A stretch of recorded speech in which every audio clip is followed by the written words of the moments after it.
Good morning, Alex and friends. I'm Grace. Today is Sunday, December 28th, 2025, and you're listening to Alex's News.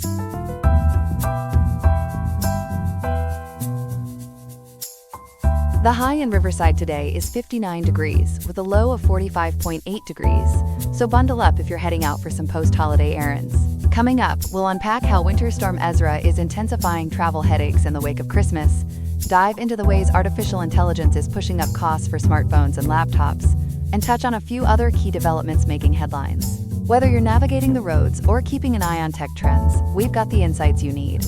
All this and more coming up on Alex's News. Stay tuned.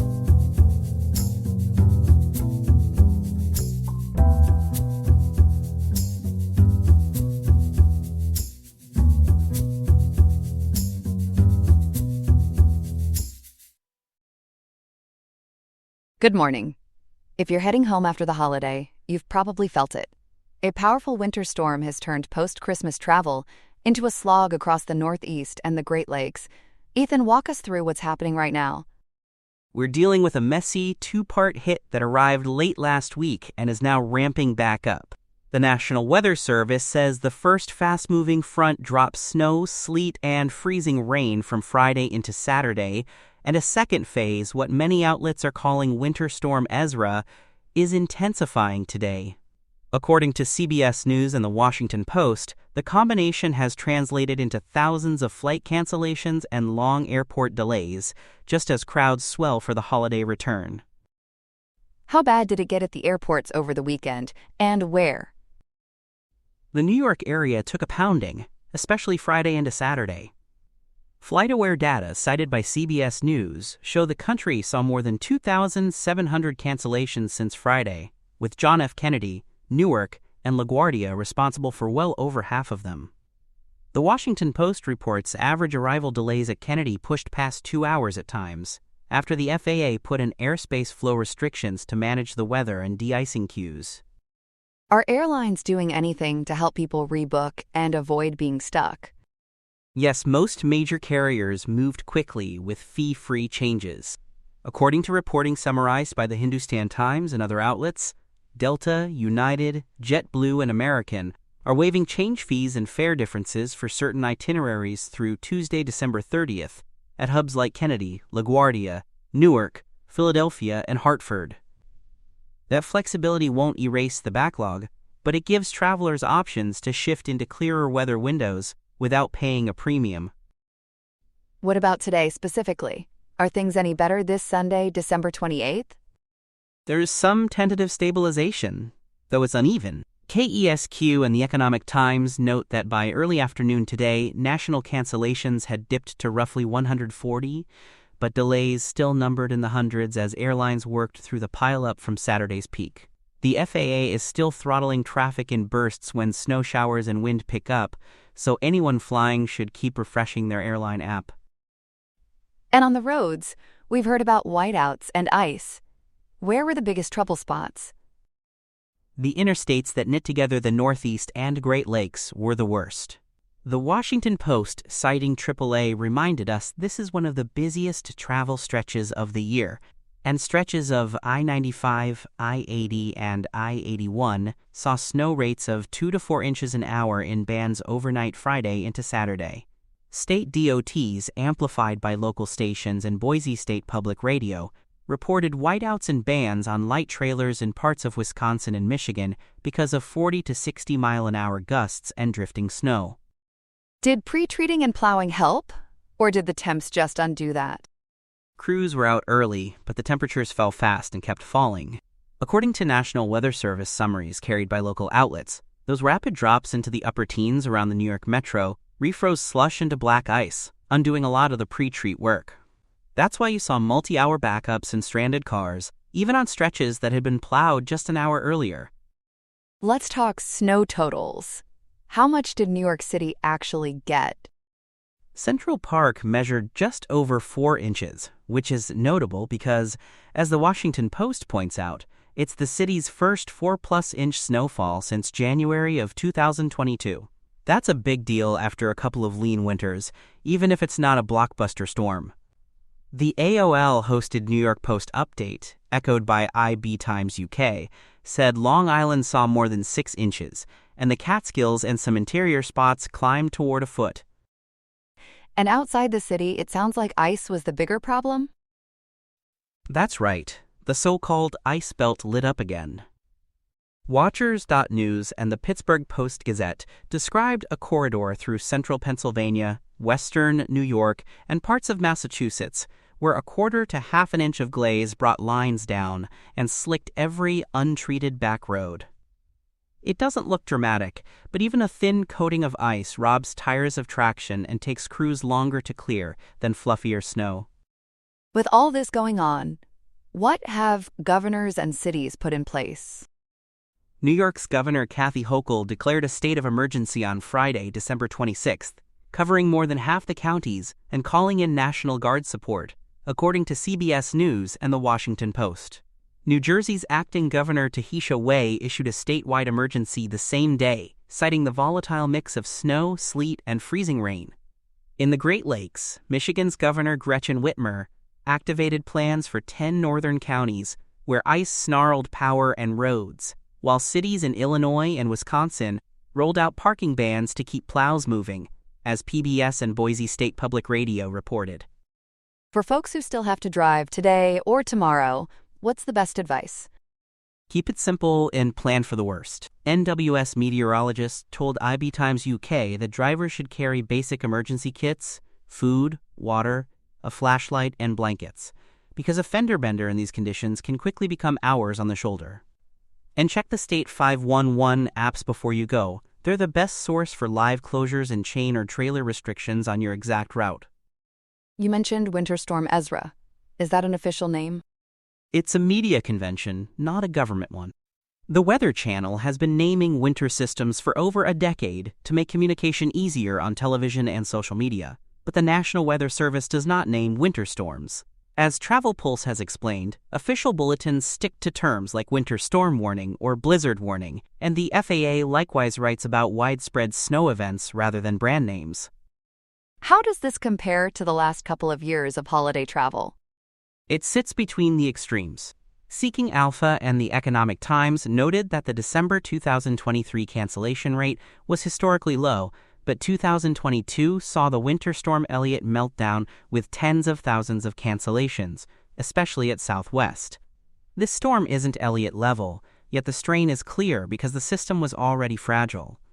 Airlines were guarding against crew tracking snarls, and air traffic control is still clawing back staffing after earlier disruptions. Are there any bright spots for flyers later this week? There may be, but timing is everything. If you can wait until late Tuesday or Wednesday, you might slip behind the worst of the lake effect snow and gusts, at least in the Great Lakes. That said, the TSA projected close to 3 million screenings today alone, and volumes will stay high into New Year's, so rebooking into a quieter day could be as important as rebooking into better weather, according to TSA trends cited by several outlets. Let's dig into the Great Lakes. What are forecasters saying about the next 24 to 48 hours? The National Weather Service expects Ezra to spin up additional heavy snow in northern Wisconsin and Michigan's Upper Peninsula through Monday night, with blizzard conditions in the most exposed counties. Winds could gust 45 to 65 miles an hour over the ridges and near the lake shores, which means whiteouts even between bands. Lake effect could stack up well over a foot in the UP high terrain, and drifting will bury freshly plowed lanes within minutes. And for the Northeast, are we looking at more snow or just wind and ice? A little of everything, but more mixed than pure snow for many. Forecast discussions today flag a wintry mix clipping eastern New York, Connecticut, and Massachusetts on Monday, with icing up to about a half-inch possible on the colder side of the line. Farther west, the terrain from the Catskills to interior New England could pick up additional snow as colder air wraps back in behind the low. How much of today's chaos is about weather, and how much is about volume? It's the collision of both at the worst time. According to the Washington Post, AAA expected well over 100 million Americans to be on the move for the holidays, and the TSA projection for today alone is near record territory. Even a moderate storm, when it drops right on peak return, exposes every soft spot, from de-icing backlogs to crew legal time limits. We've heard a few personal stories out of New York. What are people on the ground saying? It's a mix of wonder and frustration. The Washington Post talked to visitors in Times Square who described the snowfall as absolutely beautiful, while couples trying to mark a special weekend found themselves sleeping on floors or stuck in endless rebooking loops. That whiplash is classic holiday weather, great for photos, bad for itineraries. For air travelers who can't avoid today, any practical moves that still help? Yes, a few. Rebook nonstop if you can, even if it lands later, because connections multiply your risk on days like this. Use your airline's app to same-day switch the moment a waiver opens, and if you're at the airport, get in a virtual queue and a physical one. The first agent who can touch your ticket wins, as NPR's travel reporting often reminds flyers during storms. What about folks in the Great Lakes dealing with power outages from ice and wind? Safety first and patience second. Michigan officials told local outlets that crews are tackling downed lines methodically, and they're prioritizing hospitals and critical loads before fanning out to neighborhoods. If you must run a generator, keep it outside and far from windows, and check on neighbors who may have mobility or heating challenges. You mentioned de-icing bottlenecks. Why do those ripple for hours? It's a cascading delay problem. Once de-ice queues grow, departures push back, which bumps gate availability, which complicates arrivals that need an open stand. The FAA's flow tools can meter that traffic, but when snowbursts return, you end up restarting the whole process. And that's why airlines sometimes proactively cancel to prevent an unrecoverable gridlock, according to analyses shared by Aviation Week and echoed by the Post. For drivers looking at I-95 or I-80 tonight, what's the time window to avoid? Late afternoon into the overnight is the riskiest, especially where temperatures dip back below freezing. NWS advisories highlight that refreeze window and state 511 maps will show where wet pavement turns to patchy ice after sundown. If you can slide your departure to midday Monday, you may thread through before the next round clips the northeast. Does the storm have any broader climate or seasonal context we should keep in mind? In a word, variability. The last few winters gave the Northeast long stretches of warmth and rain, so a 4+ inch New York City snowfall feels bigger than it is historically. What matters to travelers is less the absolute total and more the overlap with peak demand, and this year that overlap landed squarely on the post-Christmas rush. How will we know when the system finally lets go? Watch the wind more than the radar. Once those gale force gusts ease around the lakes and the lake effect bands lose their fuel, crews can make real progress, and airlines can clear the remaining misconnects. If trends hold, later Tuesday into Wednesday should look markedly better, though some secondary roads and snowbelts will stay slick even after the sun comes out. Before we let you go, can you clarify the naming confusion one more time? Sure. Ezra is a Weather Channel name used for communication and tracking across media, but it carries no legal or operational weight. The National Weather Service and FAA set alerts and restrictions without reference to those names, so focus on the warnings and advisories for your county, not the branding. Bottom line for travelers tonight and tomorrow? Build time, stay flexible, and keep checking official feeds.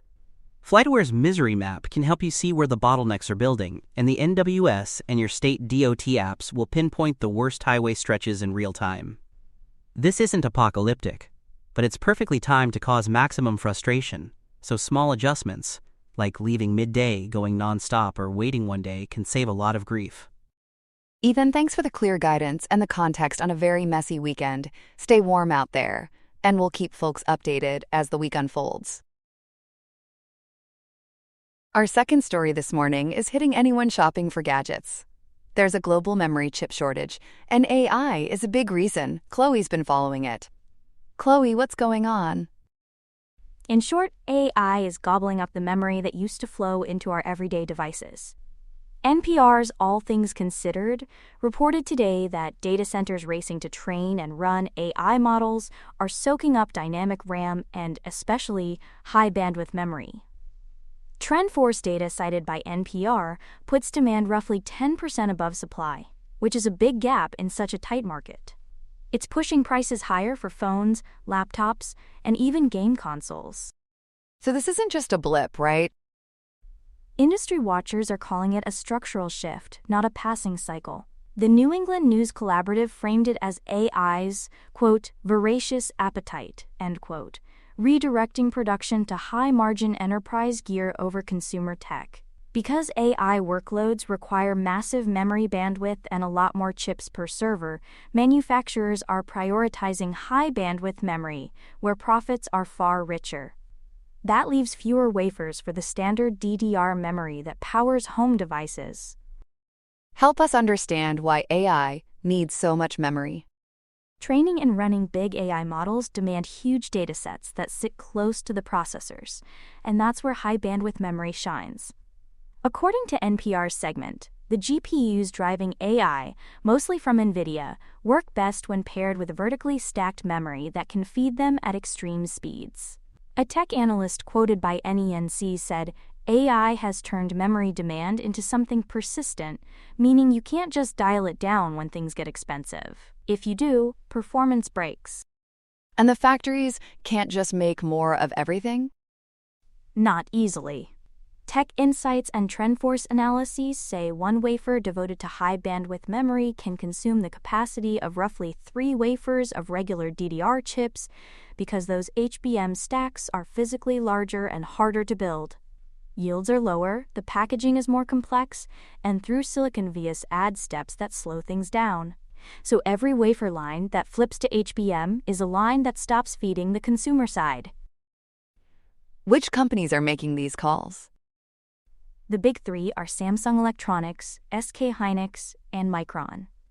According to their earnings calls this fall and winter, all three pivoted production toward HBM because the margins are several times higher than commodity RAM.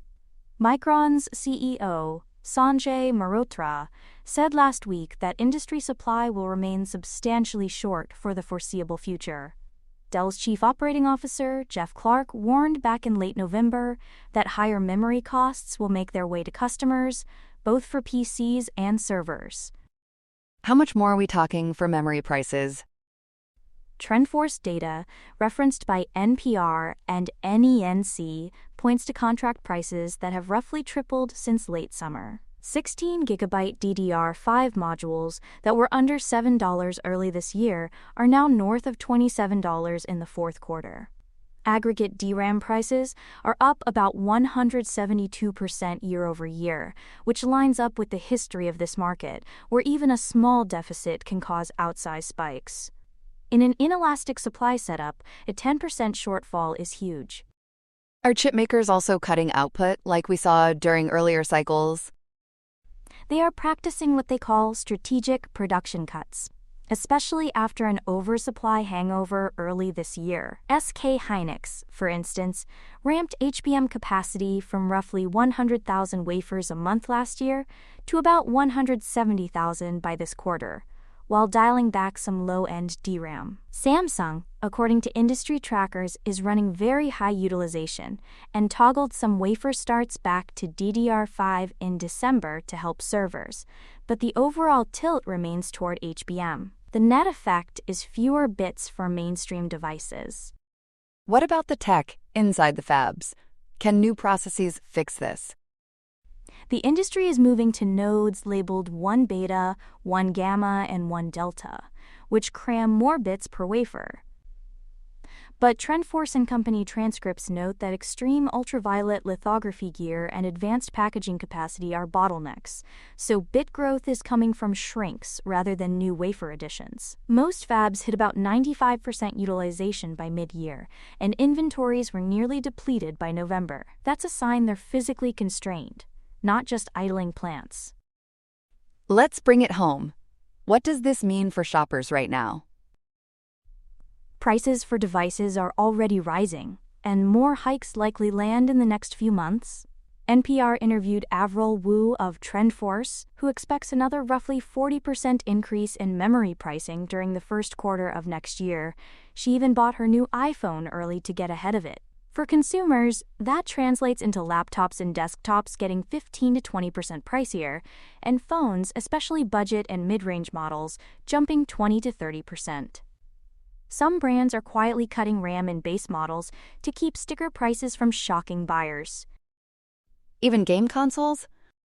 Yes, memory is a key piece there too. TrendForce recently trimmed its outlook for console growth and warned that the PlayStation 5 Pro and Xbox Series X could see 10 to 15% price bumps over the next year or two. When RAM costs more, manufacturers either pass it along or reduce specs, which can lead to choppier performance in cheaper tiers. Either way, consumers feel it. We've heard Micron is making a big strategic shift. What's the story? Micron announced this month that it's winding down its crucial consumer brand by early February, shifting more focus to AI and enterprise clients. That move, reported across trade outlets and flagged in earnings commentary, tightens retail availability just as prices climb. It's a signal that supply is being steered to where margins and contracts are strongest. For do-it-yourself upgraders, that means fewer options on the shelf. Any chance relief comes sooner with new factories? Not likely. Building a fab is a multi-year marathon, not a sprint. Micron has a major Idaho project, with spending ramping in fiscal 2026. But production isn't slated until mid-2027, and its New York site is even further out. SK Hynix and Samsung have ramps planned, including Samsung's push toward HBM4 early next year. But analysts at IDC and other firms still see tightness through 2026. Are companies stockpiling chips and making the shortage worse?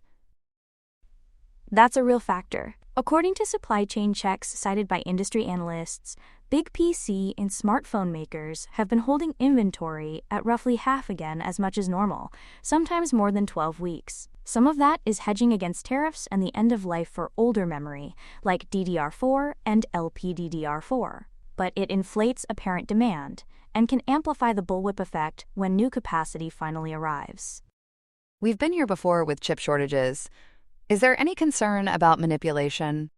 Skeptics point to the industry's history. The Justice Department fined major DRAM makers in the early 2000s for price fixing, and a big class action suit in 2018 accused the same trio of collusion during a previous run-up, as Forbes and EE Times have documented. Regulators are watching again. South Korea's competition authority has outlined monitoring for horizontal agreements, and there are calls in the U.S. for the FTC and DOJ to look at whether the prioritization of HBM is shading into anti-competitive behavior. Pishit. No verdicts have landed this year, but the scrutiny is growing. There was also that reported Samsung scandal. What's known? Late this month, Korean media and trade outlets reported allegations of, essentially, rebate schemes tied to DRAM allocations, which critics quickly dubbed a bribery scandal. That's added fuel to political calls for a deeper probe into how supply is being parceled out. While the facts are still being sorted, the timing underscores how heated this market has become. It also feeds the narrative that consumer segments are being left behind. How is this shortage different from the one during the pandemic?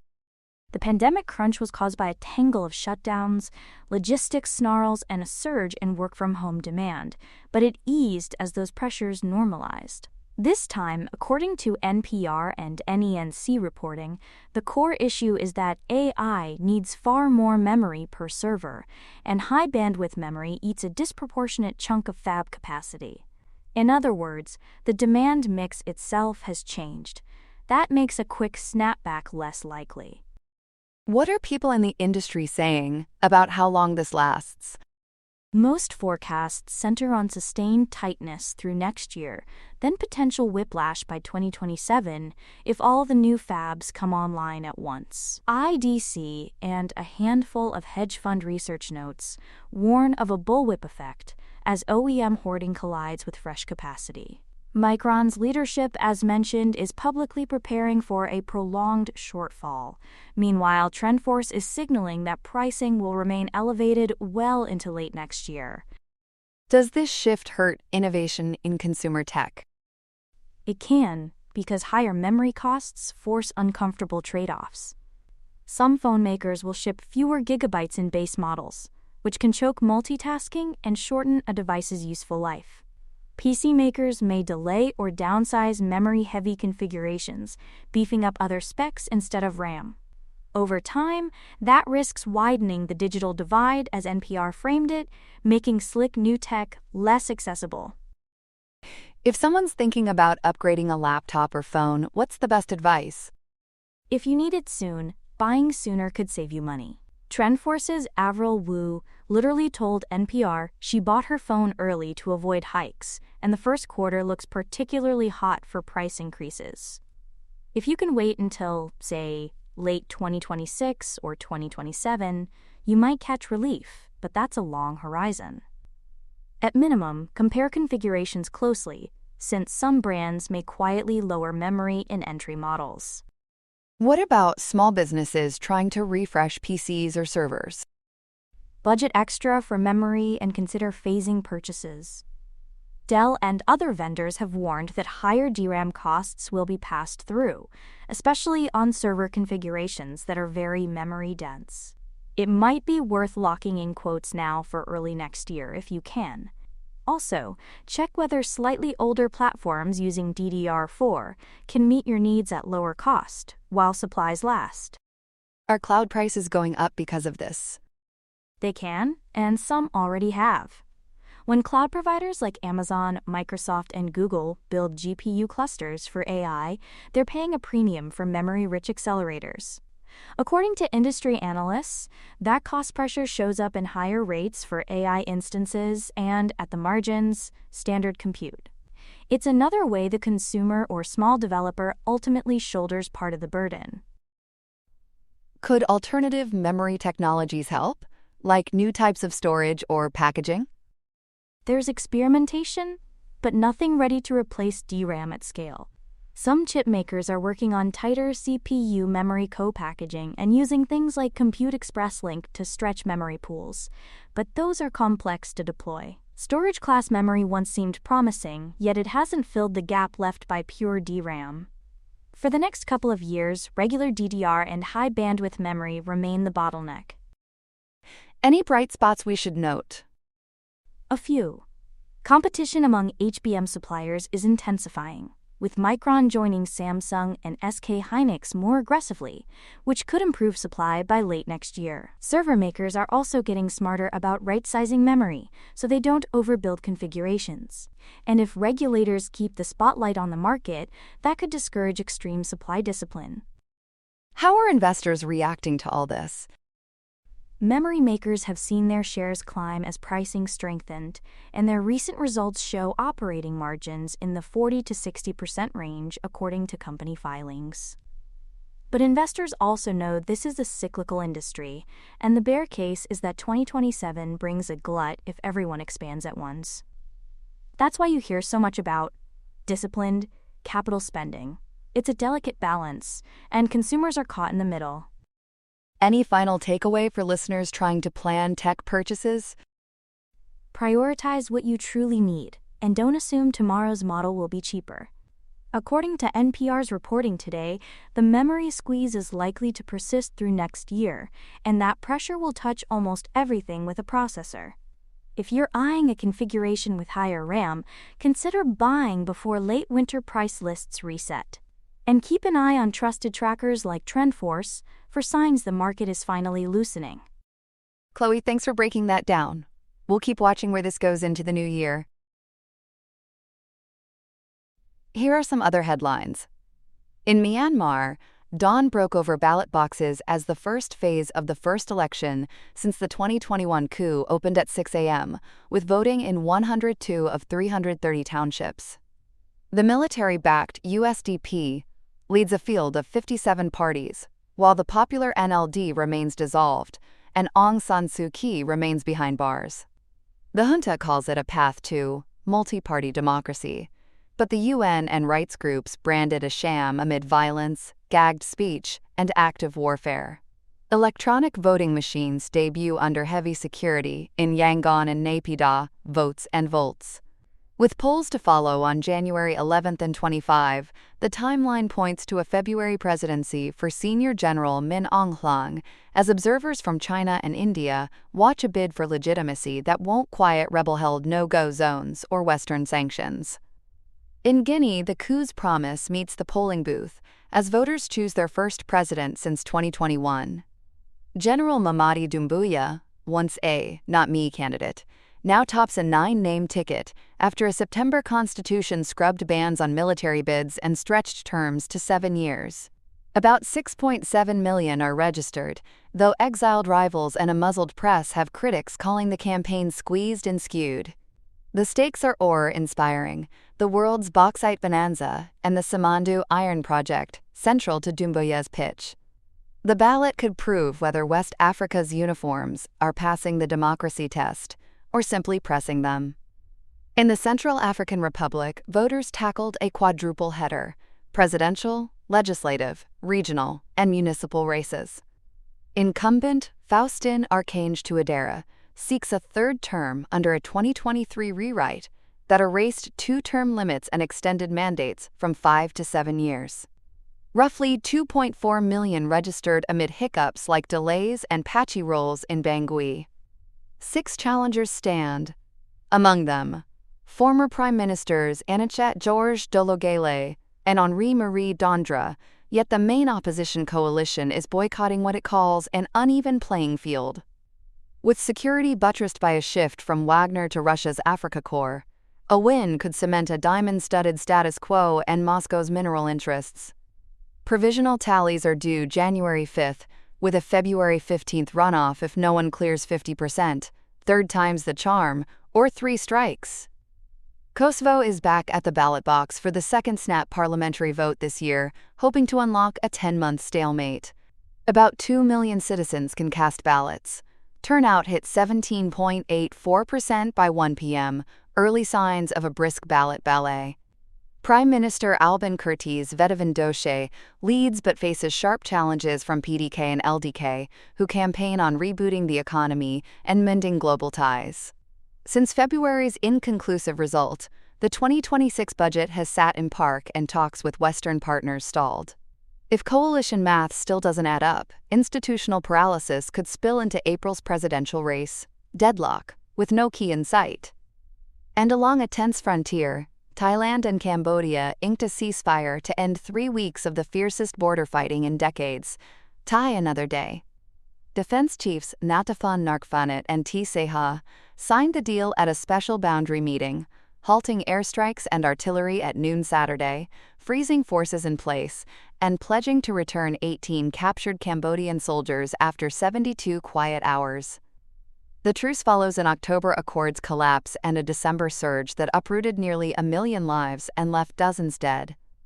An ASEAN observer team will monitor, while both sides coordinate demining and even crack down on cybercrime. Diplomats from Malaysia, China, and the United States helped move guns to tongues, because when borders get loud, peacemakers must outshout the artillery. That's all we have for now. Today's episode was made by Alexander King with GPT-5, Gemini Pro 3, Gemini Flash 3, and Google Cloud Text-to-Speech. I hope you have a great day.